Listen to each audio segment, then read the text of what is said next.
Ê, em ơi, anh đâu có muốn xiết thú đâu, em đi vô đây làm gì em? Đi hới đệt. Con mẹ cháu bò. Anh cái con đó con gì à?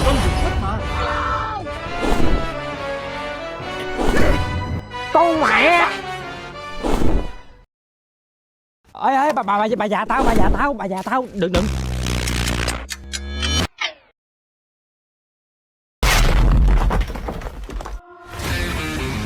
Trời cái đeo.